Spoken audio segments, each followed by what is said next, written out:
Hey everybody, it's Jason Blaha here, and today I'm going to chat with you guys a little bit about this idea that's been out there for a long time. It's been debunked from a being actually true, but from a practicality perspective, it still makes sense. So it's one of those cases to where the bros still kind of had it right in a way, and it works, and that's the main thing. It actually works.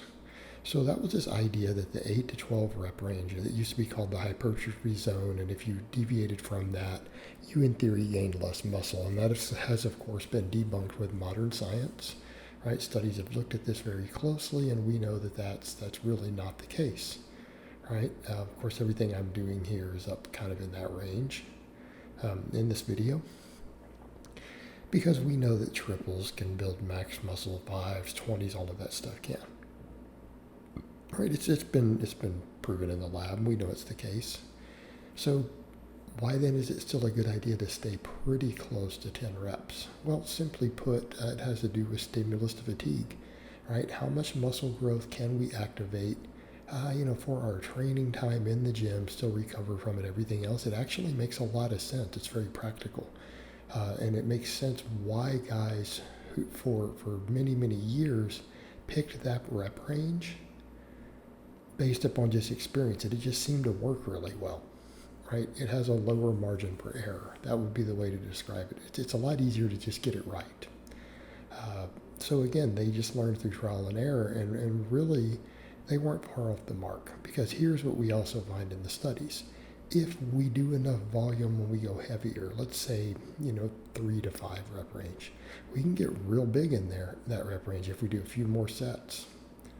Right? In fact, the sets tend to almost all be high quality. You reach a certain percentage of your max to where you're doing that. Almost every single rep has a very high amount of stimulus. Okay, here's the downside: it beats you up.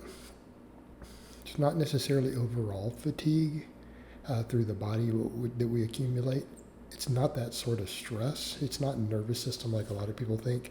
It's that it just beats the structures of your body up. Okay, it beats your bones up, beats your tendons up, right? We get microtraumas in our bones, our joints get a little beat up, and we can recover from all that. I don't want people to think that I'm saying you're not going to recover from that.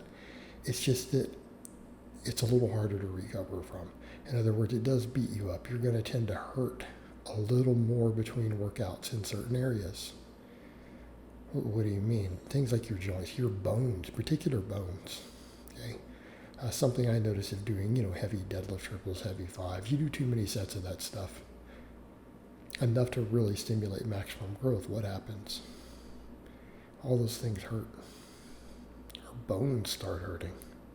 That's why you see me here doing high reps of 500, in this particular clip. But here's the thing, it beats you up. Doesn't mean you gain less muscle. The other thing is the workouts can take a little longer because you need longer rest in between those sets to recover. You end up usually needing sometimes another set or two to really maximize the growth. All right, what happens when we go to the other extreme? It creates a lot of mental fatigue. And I'm not saying I haven't used 15s and 20s. I've done 20s on squats, 20s on good mornings, all those things in the past, right? They can be very effective, I think, particularly for lower body stuff. But here's the issue. The amount of mental fatigue that it generates, right? The mental fatigue is really problematic. It just wears you out. It leaves you exhausted. And that's the problem we run into there, is the amount of exhaustion it creates. And if we're creating exhaustion, again, it's more difficult on recovery. Okay. Can also lead to things like more soreness, more DOMS, all this metabolic stress that we accumulate. Plus, it's harder to judge the quality of the sets. Well, what do we mean? If you get pretty close to failure on anything 12 reps or less, you know that you're close to failure with practice, right? We can judge that pretty easy. Right? We know that most growth occurs when we get very close to muscle failure. We get the most possible growth per set when we get very close. Not saying to go to failure, but getting within 1 rep of failure, being right on the edge of failure? Oh, yeah, absolutely. We get the most possible growth stimulus from a set by doing that. It's much, much harder to gauge that when the reps get high because we start to get such a deep burn sometimes. Cardiovascular limits can hit us. In other words, if you're not in good shape, try doing 20 rep sets on a big barbell movement. Okay? What happens? The cardiovascular limits can get you. It's not just muscle endurance. Muscle endurance can be tested with smaller exercises. Big exercises start testing your cardiovascular capacity. That can start to limit you. All right, all that metabolic stress from the muscular endurance, we can get pumps that start to really hurt, and we can mistake that discomfort for being closer to muscle failure than we really are. So when we start trying to do, again, those really high reps, 20 plus, anything in that 20 plus range, again, it's very difficult to gauge. Did you have 1 rep left? Did you have 5 reps left? Could you have squeezed out 7 or 8 more? Well, if you could have squeezed out 7 or 8 more, that's the thing we know with studies.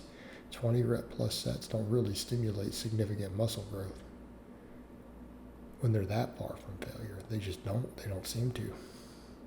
But we could be that far away and start really noticing muscles cramping up a bit, getting an occlusion effect, and struggle to complete the set.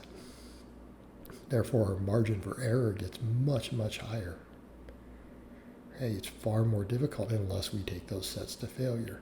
And, you can do that with a small tricep exercise. Okay, you can do that with a concentration curl. You can do that with a hamstring curl. You really want to do 20 rep sets of squats to failure or a good morning? You can discuss it, even make the case for the issues of the bench press. Okay. The injury risk goes up. The fatigue that you accrue goes up. It can just bury you to where you don't even want to finish your workout. So that 8 to 12, and I'm saying it has to be exactly 8 to 12, I'll just call it around 10 reps. Is kind of the sweet spot for the best margin for error, stimulus to fatigue, kind of getting things right. It's just simpler.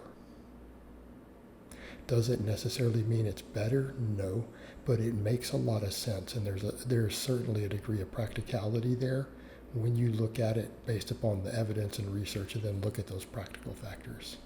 It makes sense to use it.